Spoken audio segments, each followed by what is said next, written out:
Muy buen día.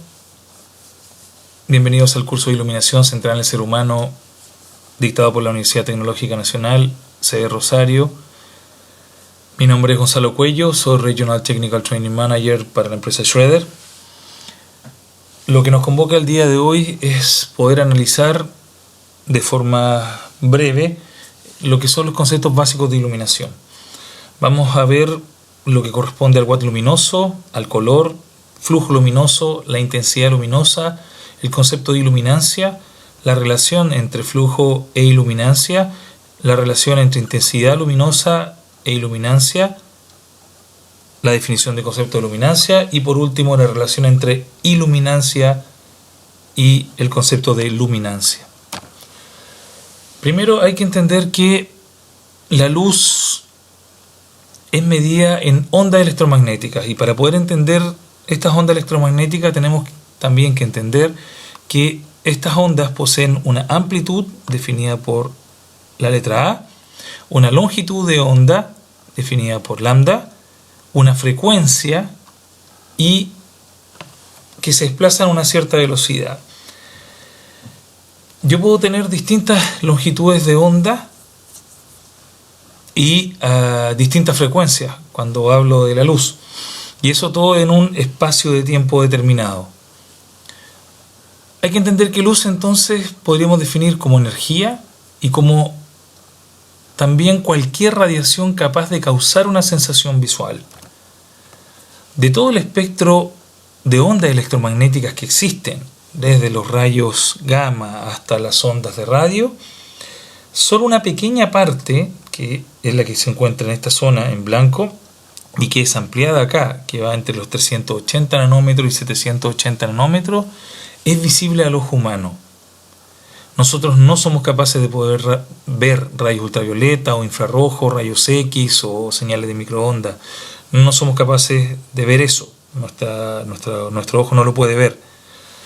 Por consiguiente, solo esta pequeña parte que se encuentra, como dije, en estas longitudes de onda, hasta 780 nanómetros, es visible al ojo humano.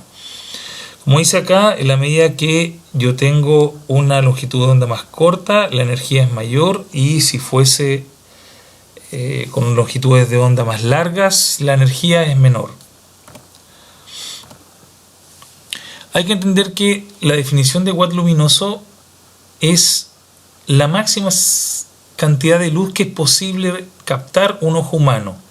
Y eso se da en una longitud de onda bastante particular, que es los 555 nanómetros. De todo el espectro visible, entre los 380 y 780, en los 555 nanómetros, que estamos hablando de una especie de amarillo, nuestro ojo capta la máxima cantidad de luz, pero reaccionando fisiológicamente para lo que es luz de día, lo que llamamos visión fotópica. Por lo tanto, un watt luminoso queda definido como un watt de potencia, pero irradiado a esa longitud de onda, es decir, los 555 nanómetros. Un watt de potencia radiado a diferentes longitudes de onda va a tener distinta cantidad de energía que pueda captar nuestro ojo humano. Como hice acá un ejemplo, si yo tengo, por ejemplo, un watt, pero a los 490 nanómetros, yo no voy a captar el 100% de esa energía, esa luz visible, sino solamente voy a captar, viendo este gráfico, solamente un 20%. Por lo tanto, en esa longitud de onda, mi watt de potencia se transforma a 0,2 watts luminosos. Para nosotros, una propiedad que tiene la luz es el color y a su vez el color tiene tres características que para los proyectos de iluminación son fundamentales. Uno es su apariencia de color, va relacionada con la temperatura de color, las propiedades de reproducción de color, que es la capacidad que tienen una fuente de poder reproducir los colores tal cual yo lo veo a la luz de día, y la distribución espectral, que es donde se concentra la energía irradiada en qué longitudes de onda. Cuando nosotros analizamos el diagrama de cromaticidad de la CIE, donde puedo encontrar básicamente todas las longitudes de onda, desde 380 hasta los 780 nanómetros, puedo ver que se encuentra básicamente todos los colores dentro de este diagrama, incluyendo el blanco acá en el centro. Veo los colores puros y también veo tonos que se producen de la mezcla de estos colores saturados o colores primarios. Para poder definir temperatura de color, deberíamos entender como que es la temperatura que emite una fuente de luz. Ahora, no es un concepto por el cual hay muchas personas que entienden que la temperatura de color es la temperatura de funcionamiento de una lámpara. Es imposible. Si yo hablo de esta curva que ustedes ven acá, estamos hablando de 10.000 grados Kelvin o 2.000 grados Kelvin y claramente no es la temperatura de funcionamiento de una lámpara, sino quemaría todo. Hay que entender que este ensayo que se plantea se descubrió que un objeto, al ser calentado a diferentes temperaturas, es capaz de emitir color. Entonces, lo que se hizo fue normalizar esto de un ensayo y se introdujo dentro del diagrama de cromaticidad de la CIE una curva que se llama curva de Planckian. En esta curva lo que hace es considerar cuál es la temperatura que debe ser calentada un objeto negro para poder emitir el color que ustedes ven ahí. ¿Qué significa esto? Que, por ejemplo, si yo tuviese un objeto negro, lo incorporo a un horno y lo empiezo a calentar, ya sobre, por ejemplo, los 800 grados, 1000 grados, empieza a mostrar un color rojo. Y después empiezo a pasarme a los naranjas, llegando a los 2000, 2500 empiezo a tener un amarillo, 3000 un poco más amarillo, 4000 un blanco, empiezo a aumentar a 5000 y empiezo a encontrar un blanco más azulado hasta prácticamente terminar en un color azul. Esa es un poco la curva que se desarrolla sobre el diagrama de cromaticidad de la CIE. Entonces, no es que una lámpara funciona a esa temperatura, sino que para poder obtener el color que da esa lámpara, yo tuve que calentar un objeto a esa temperatura en grados Kelvin. Es una medida objetiva, no es una medida absoluta, en términos de que voy a encontrar diferencias en las distintas lámparas en las temperaturas de color, pero me permite ya por lo menos trabajar con un valor medible y no hablar, por ejemplo, de blanco cálido o blanco neutro, blanco frío, porque es algo que es absolutamente subjetivo y no tiene algo que sea medible o cuantificable. Acá se muestran unos gráficos donde podemos ver que al aumentar la temperatura, este cuerpo negro incrementa, dependiendo de las longitudes de onda, la energía en algún u otro color. En términos de temperatura de color, es la apariencia que tiene entonces la luz, la fuente, cómo yo voy a ver. Acá ustedes pueden ver un ejemplo donde vemos un sodio de baja presión de una temperatura cercana a los 1500 o 1700 Kelvin y donde puedo ver que la luz que emite es muy naranja, tiñe todo de un color naranja. Puedo ver en esta imagen que tengo un sodio de alta presión, que es la fuente más utilizada en toda nuestra región, Latinoamérica y Sudamérica. El 85% del parque lumínico debiera estar en esta energía. En el otro lado veo haluros metálicos o halogenuros metálicos, donde veo que es básicamente una luz blanca. Pero las temperaturas de color varían y puedo encontrar en un mismo espacio distintos tipos de temperatura de color. Lo cual, no es que no me entregue luz, me va a entregar, pero hay algo acá que la temperatura de color no lo puedo yo medir, sino es básicamente una sensación cuando hablo de confort. Por ejemplo, creo que ese tipo de imagen la van a encontrar en más de alguna oficina, en más de vean en la propia universidad o en sus propios hogares. Vean que se van a dar cuenta de que existen espacios donde hay luminarias que tienen distintas temperaturas de color. Si bien esta de acá me va a entregar luz, pero entendamos que también cada una de estas fuentes de luz tiene distintas distribución espectral y puede que me cause incomodidad, no esté completamente a gusto en ese recinto. Y es porque a lo mejor la luz, esta mezcla de luz que no tiene un patrón, no es la adecuada y me pueda producir en mi trabajo, en mi estudio, dolores de cabeza, náuseas, cansancio en la vista, incluso vómitos. Así que la persona no le acomoda ese tipo de luz y es mucho más sensible a ese tipo de temas. Todas las personas vemos distinto, por lo tanto esto varía de persona a persona. Pero es muy importante que tengan en consideración que la percepción que yo tenga sobre esa temperatura de color y sobre lo que causa en mí es netamente una percepción y es un tema de confort. Yo le hago la pregunta, analícenla ustedes, piensen qué tipo de luz tienen en su dormitorio. Si es cálida o fría o neutra, para llevarlo a un parámetro más fácil, no tanto de temperatura, pero sí por lo menos que me digan qué es lo que es. Yo creo que todos van a contestar la mayoría que cálida. Y mi pregunta siguiente es ¿por qué no tienen fría?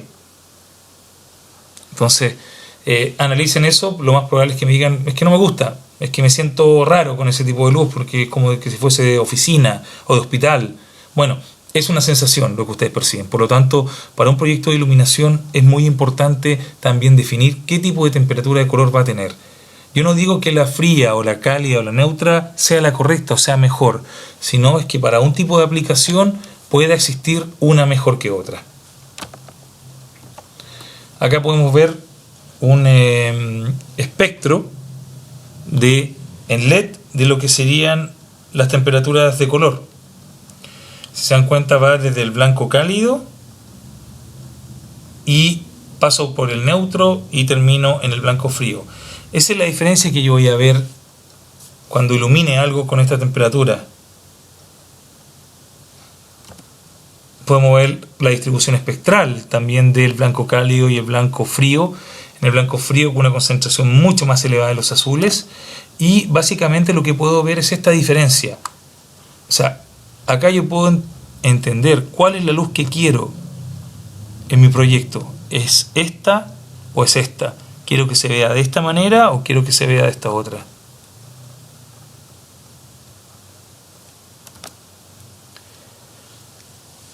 Una segunda característica o propiedad del color que también para nosotros es muy importante es el índice de reproducción de color, IRC, o por sus siglas en inglés CRI, que significa Color Rendering Index. También se conoce como RA. Y es solamente un número que va de 0 a 100. 0 con el valor más bajo y 100 con el valor más elevado. En esta imagen ustedes pueden ver dos fuentes de luz, una cálida y una fría, lo que son tubos fluorescentes. Y mi pregunta es, ¿en cuál de estas dos imágenes, en la cálida o la fría, ustedes pueden distinguir mejor los colores? Háganse esa pregunta, pero eso es lo que tiene que ver con el índice de reproducción cromático. Es la capacidad que tiene la fuente de luz de reproducir los colores tal cual yo los veo a la luz de día. Mientras más elevado el índice, mejor. Pero puede ser tan dramático como la siguiente imagen, donde yo veo dos fuentes de luz con exactamente los mismos colores pegados en la parte inferior y donde están iluminando estas lámparas. Una tiene índice de reproducción cromático 100 y la otra índice de reproducción cromático 0. ¿Adivinan cuáles son las fuentes que nos dan estos resultados? ¿Qué tipo de lámpara? Bueno, si trataron de adivinar, ahí tienen las dos. La de la derecha es sodio de baja presión, una fuente que es de un color muy anaranjado y que no tiene reproducción básicamente de los colores, monocromático, y todo lo que ilumina lo vamos a ver prácticamente igual. Y por el otro lado tengo la fuente que al día de hoy presenta el mayor índice de reproducción cromático, que es la lámpara incandescente, la de filamento. y tiene 100.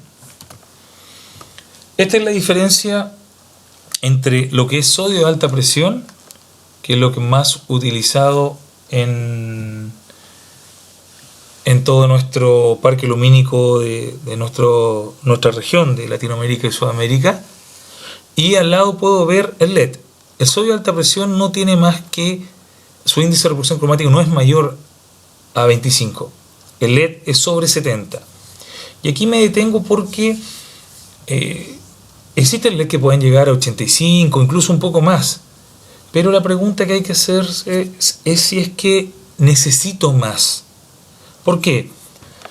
Imaginemos que yo tengo un LED de 70 y la cantidad de luz que emite ese LED es de 10.000 lúmenes, que es bastante, digamos, esa luminaria.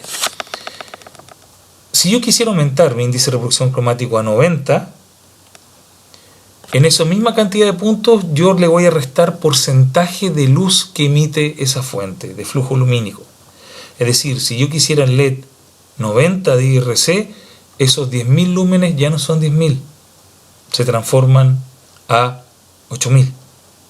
Entonces, ¿qué es lo que me hace eso? Voy a incrementar un índice de reproducción cromático para bajar mi flujo lumínico, lo que va a significar que las luminarias tengan que ser de mayor potencia para poder lograr los niveles de iluminación, o por el contrario tengo que colocar más luminarias. Cualquiera de las dos soluciones es claramente más costosa. Entonces no vale la pena incrementar el índice de reproducción cromático en alumbrado público porque el coste es muy alto y la diferencia en términos visuales no es elevada y frente al costo que representa. Esta es la diferencia entre un LED blanco neutro, donde yo puedo ver claramente el color de ese vehículo, y el sodio, que es básicamente todo amarillo. Allá puedo ver también cómo es el sodio. Fíjense la diferencia entre las casas, que son prácticamente están pintadas del mismo color, pero realmente cómo se ve.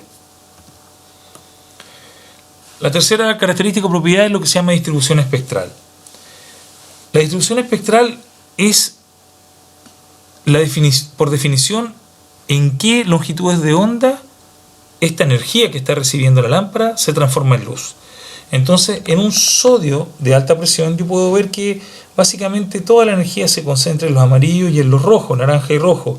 Eso hace que la luz o la apariencia del sodio de alta presión sea un color amarillo, porque básicamente tengo toda la energía concentrada acá. Si vemos un haluro metálico o halogenuro metálico, yo puedo ver que la concentración de energía es más pareja, pero tiene un porcentaje mayor en los azules, por lo tanto, por eso veo una luz más blanca. Vámonos ahora a definir cuáles son los conceptos fotométricos, que para nosotros son relevantes en iluminación exterior. Vamos a definir flujo luminoso, y en flujo luminoso hay que entender que, en palabras sencillas, es la cantidad de luz que emite una fuente de luz en cualquier dirección en un segundo, pero en la longitud de onda de los 555 nanómetros, que es para visión fotópica. Ahí yo mido mi flujo luminoso, es decir, lo mido en un segundo y en un instrumento calibrado para medirlo en esa longitud de onda. Entonces, hay algunos tips que hay que tomar en cuenta. No hay relación entre energía eléctrica disipada, entiéndase bien, energía eléctrica de la lámpara y el flujo luminoso irradiado. No existe relación. Pero sí hay relación entre flujo y potencia disipada. Ese cociente se denomina eficacia luminosa. Por favor, se llama eficacia, no eficiencia. El concepto es eficacia y su unidad es lúmenes partido por watt. Es decir, mientras más luz yo tenga y menos consumo de energía, mayor es la eficacia de la fuente de luz. Algunos ejemplos puedo ver. Por ejemplo, la lámpara incandescente con muy baja eficacia, 100 watts de energía eléctrica potencia, no energía, potencia y flujo luminoso de 1360 lúmenes. Por eso tengo esa eficacia, 13,6 lúmenes por watt. Puedo ver todas las eficacias de básicamente las fuentes más comunes, pero la que presenta mayor eficacia al día de hoy es esta, que alcanza los 198 lúmenes por watt. O sea, es la lámpara más eficiente y es la lámpara de sodio de baja presión. Sí, la que tenía índice de repulsión cromático 0. Entonces, acá se nos da una paradoja, que tenemos que la fuente más eficaz, que es el sodio de baja presión, presenta un índice de repulsión cromático de 0, y si yo quisiera la fuente que representa o que tiene el mayor índice de repulsión cromático, que es el incandescente, puedo ver que tiene una eficacia prácticamente la más baja de todas las fuentes de luz. El LED al día de hoy ya está un poco más alto que 160 lúmenes por watt, está en 170 lúmenes por watt. Ha incrementado bastante y es la segunda fuente más eficaz que existe. Se espera que al 2020 sobrepase al sodio de baja presión. Bueno, ¿cómo mido yo este flujo luminoso? Lo mido en esto que se llama esfera de Ulbricht. Es una esfera en la cual yo posiciono mi lámpara o mi fuente de luz. En el centro de esta esfera tengo un material específico para poder, una superficie difusa para poder esparcir toda la luz, y tengo una fotocelda que es la que va a captar la luz que está emitiendo esta fuente. Le colocas una pantalla para evitar de que la luz le llegue directamente a la fotocelda y en realidad capte todo lo que está emitiendo en esta esfera.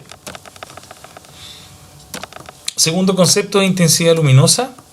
Y es un concepto un poco difícil de entender porque la intensidad luminosa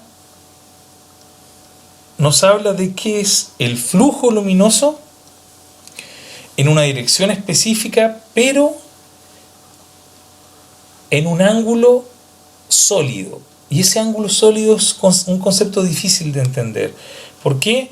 Porque no es un ángulo como conocemos nosotros en 2 dimensiones, sino es un ángulo en 3 dimensiones. Es básicamente la figura de un cono. Si en algún momento ustedes han visto o han tomado una manguera, ¿cierto?, para regar el jardín, y yo tengo el pitón o la boca y la abro, yo veo que cuando sale el agua de esa boca, sale muy concentrada, muy pegada.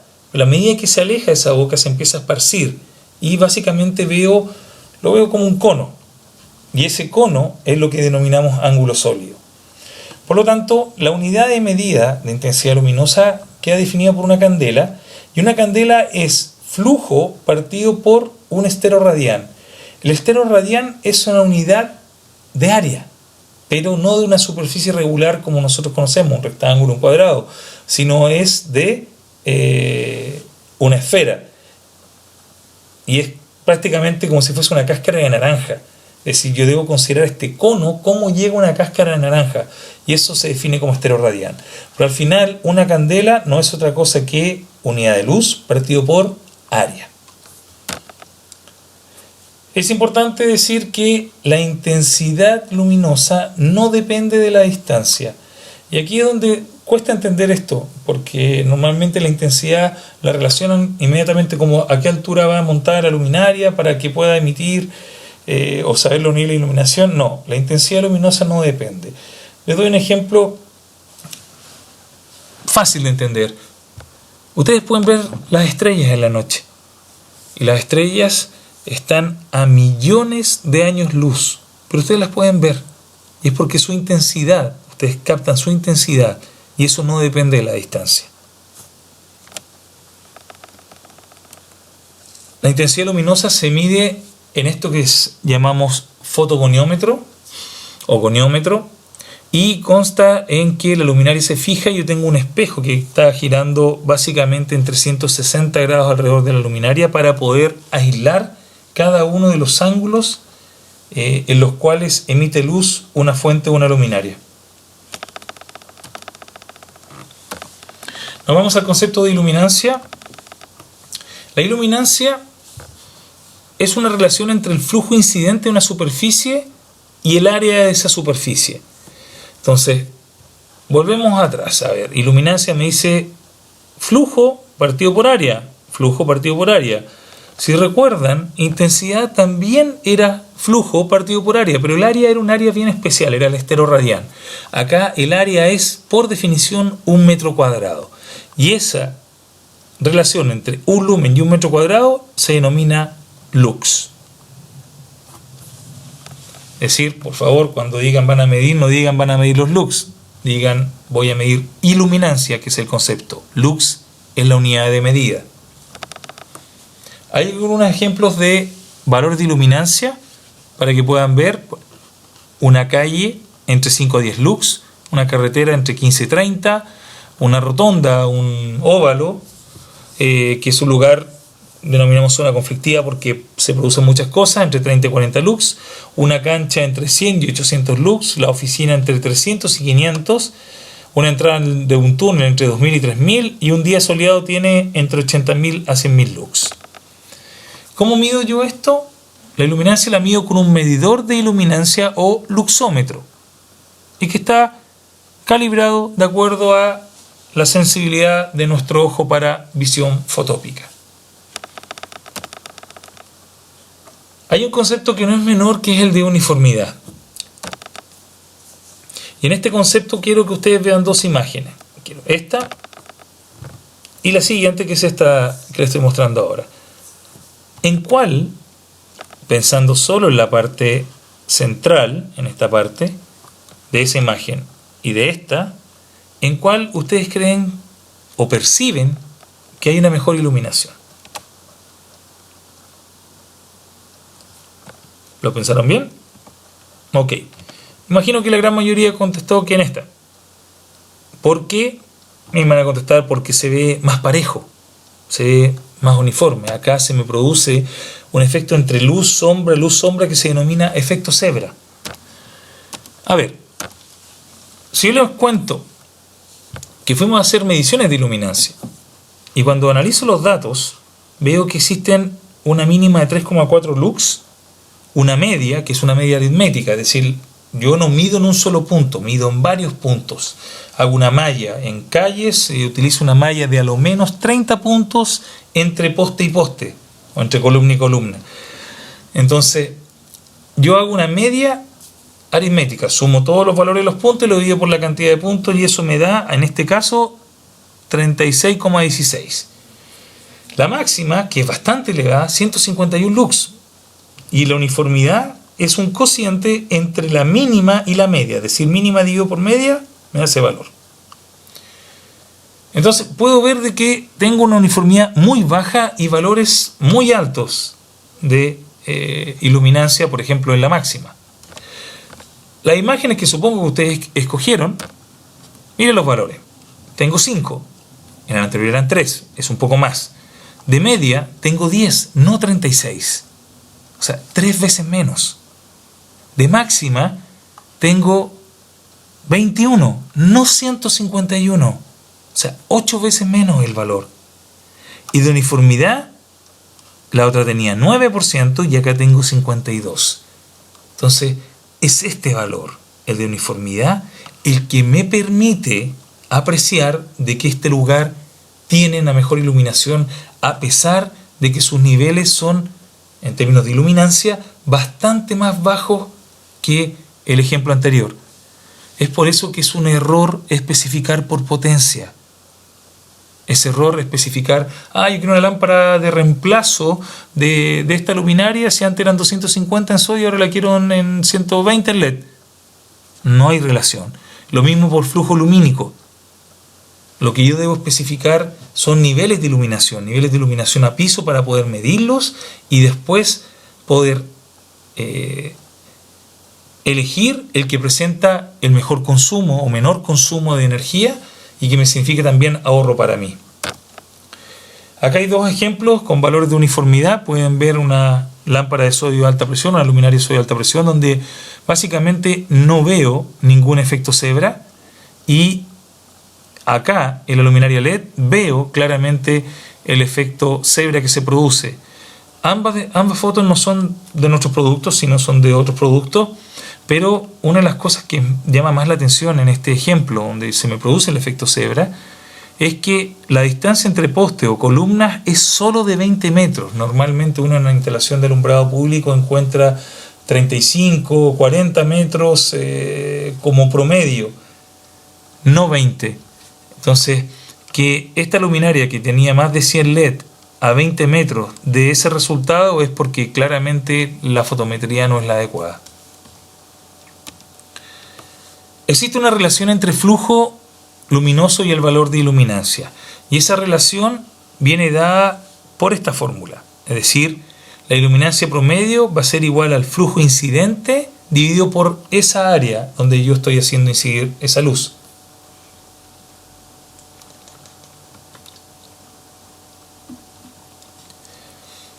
Perdón, voy a volver a la anterior. ¿Dónde nosotros ocupamos esto? Básicamente, lo ocupamos para iluminar una fachada, por ejemplo, de un edificio. ¿Por qué? Porque nosotros sabemos cuál es el área de la fachada, sabemos cuánto es el promedio que queremos obtener en esa fachada, 10 lux, 20 lux, etc. Y lo que hacemos es invertir la fórmula, es decir, el promedio lo tengo y el área lo tengo. ¿Qué es lo que aíslo? El flujo. Entonces, como aíslo flujo, yo ya puedo buscar, porque este es un método aproximado, no es 100% confiable, pero es un método para tener un orden de magnitud. Lo único que voy a buscar es una lámpara o una luminaria que me dé el flujo que resulte de esta multiplicación de iluminancia promedio por el área. La relación intensidad-iluminancia, esta es una relación que sí es exacta. Y en esta relación, respecto a la intensidad, se conoce como ley del cuadrado inverso. Es decir, si yo tengo la intensidad luminosa en una dirección específica, por ejemplo, de esta lámpara, la tengo exclusivamente en la dirección abajo de la lámpara, yo puedo determinar cuál es el valor de luminancia en ese punto, teniendo esa intensidad y esta altura. Por ejemplo, si la intensidad de esta lámpara fuera 1200 candelas en esta dirección, directamente abajo, al punto P, y mi superficie es perpendicular, y yo tengo una altura de 3 metros, yo tengo 1200 dividido por 3 al cuadrado, porque la fórmula es intensidad partida por distancia al cuadrado, me da el valor en ese punto, 133 lux. Y eso es real, eso es exacto. ¿Qué pasa si yo incremento la altura al doble? ¿Qué pasa si la incremento a 6 metros? ¿Qué pasa con este valor? ¿Sube? ¿Baja? ¿Cuánto baja? Bueno, baja y baja bastante. Si yo incremento mi altura al doble, este valor no baja a la mitad, sino baja a prácticamente un cuarto. ¿Por qué? Porque esa altura va elevada al cuadrado. Entonces, este concepto es muy importante también para entender de que cuando yo varío la altura de una luminaria, por mucho que esté reemplazando potencia, voy a variar los niveles de iluminación, ya sea la suba o ya sea la baje. Van a variar esos niveles de iluminación. Por ejemplo, si tengo una superficie que no es perpendicular a la dirección de la intensidad luminosa, que es la que vemos acá en línea violeta, yo debería sacar el ángulo de incidencia de esa superficie. Por lo tanto, agrego lo que es un coseno de gamma. Pero si por el contrario yo no quiero sacar mi valor de iluminancia abajo del punto, sino la quiero sacar en una superficie perpendicular y totalmente, digamos, horizontal, y quiero sacarla en otro punto separado, también aparece un ángulo, pero aparece un ángulo que por fórmula es definido por coseno al cubo de gamma. Y donde la fórmula se empieza a complejizar, pero que es la manera correcta para poder determinar los cálculos. Antes de los software de cálculos, los cálculos se realizaban de forma manual y se hacían a través de esta fórmula.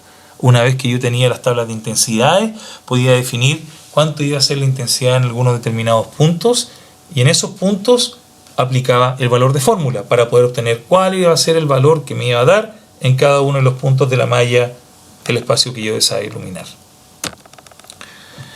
Hay un concepto que es de iluminancia vertical, que tiene que ver con medir la iluminancia, pero ya no de forma horizontal, sino ahora levanto el plano. Y esa iluminancia vertical me permite poder iluminar los objetos de forma lateral. Es muy importante en algún tipo de aplicaciones. Por ejemplo, a todos me imagino que les gusta el fútbol. Para el caso de fútbol, FIFA, para los niveles más elevados, para un mundial, como el que se hizo en Brasil en el 2014, ellos solicitan valor de iluminancia horizontal, pero también de vertical. ¿Por qué? Porque necesitan ver a los jugadores de lado. Pero aparte, también existe esta que es la iluminancia semicilíndrica, donde acá yo lo que puedo ver es el reconocimiento facial o de una persona en un semicilindro. Entonces, lo que estoy buscando es justamente poder tener reconocimiento de las personas que están siendo iluminadas. Hay lugares donde por temas de seguridad se exige este valor de iluminancia semicilíndrica, en el cual yo debo reconocer el rostro de las personas que se están acercando.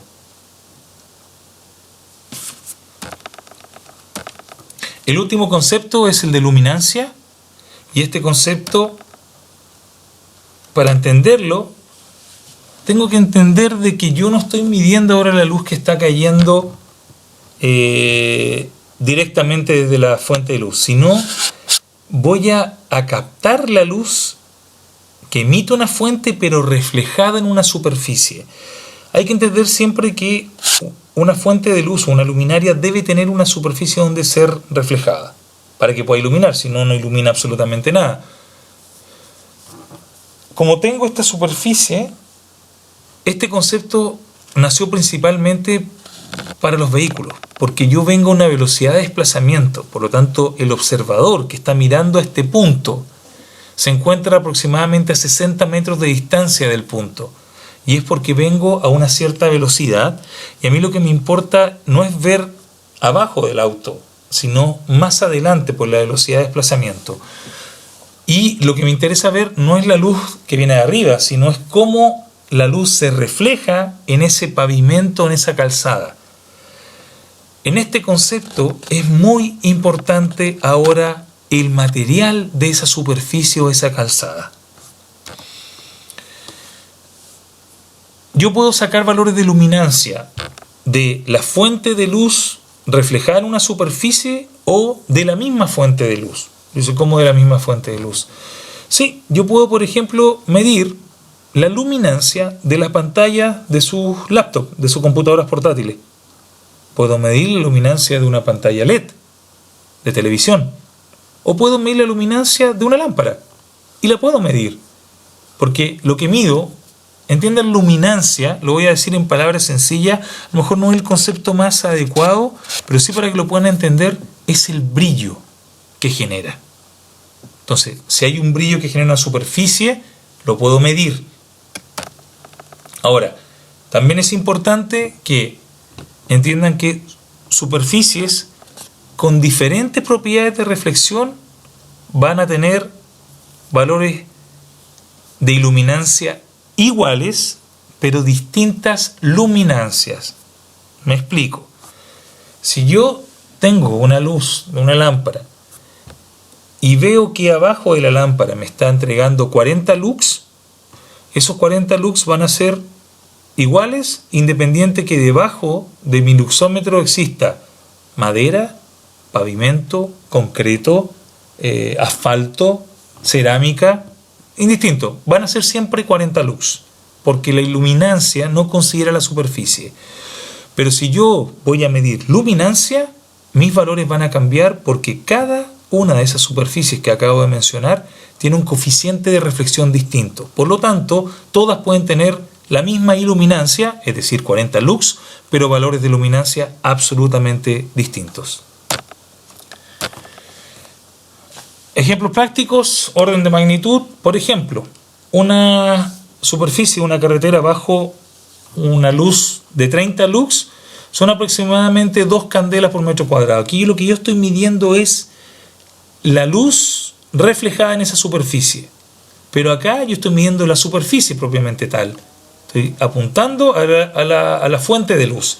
En este caso, una luna llena me da aproximadamente 2.500 candelas por metro cuadrado.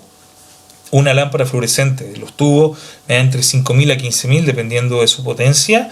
Y la superficie del Sol me da 2.000 millones de candelas por metro cuadrado. Y es por eso que no podemos mirar directamente al Sol, porque su brillo nos molesta, pero una enormidad. La luminancia se mide con un luminancímetro o medidor de luminancia que se encuentra calibrado para la sensibilidad de nuestro ojo humano para visión de día, es decir, a los 555 nanómetros. ¿Hay alguna relación entre el concepto de iluminancia y el concepto de luminancia? Sí, es posible porque nos preguntan siempre eso. Oye, Gonzalo, tengo el valor de iluminancia. ¿Puedo determinar el valor de luminancia ya con este valor y hacer una fórmula? En rigor sí lo puedo hacer y es la fórmula que ustedes ven acá. Por ejemplo, acá tengo un material difuso y es solamente válido para una superficie perfectamente difusa, que es la que aparece aquí. Por ejemplo, un papel. ¿A qué se refiere perfectamente difusa? Que tenga el mismo coeficiente de reflexión en toda su superficie. Hay superficies que no tienen el mismo coeficiente de reflexión. Por un papel blanco sí lo tiene. Por lo tanto, yo podría aplicar esa fórmula. Tengo 500 lux de iluminancia, tengo un ρ, que es el índice de reflexión de 0,8, y lo divido por pi. 500 por 0,8 dividido por pi me dice 127 candelas por metro cuadrado. Y es un valor exacto. Pero esta fórmula no es válido para superficies especulares o superficies con reflexión mixta. Es decir, que no es difusa, no es pareja, sino que es irregular, como las calzadas. No es válido ni para esto, tipo espejo, ni para mixta. Lo que yo debo hacer es ocupar lo que se denominan tablas R, y las tablas R son unas tablas que se hicieron en un determinado momento analizando los distintos pavimentos y determinando cuáles iban a ser los coeficientes de reflexión. Básicamente todas las normas se ocupan en esas tablas R. Uno podría hacer medición de su pavimento en particular, pero es un método que es bastante costoso y demoroso para poder obtener cuál es el porcentaje de reflexión específico de ese pavimento. Pero esa reflexión va a ser en el pavimento en el día 1, porque después con el uso de los vehículos y con el desgaste que tienen, se van colocando negros, les va cayendo mancha y claramente su coeficiente de reflexión cambia. Bueno, esa era la primera parte de los conceptos de fotometría. Espero hayan entendido, haya quedado claro y nos volveremos a encontrar en otro video. Muchas gracias.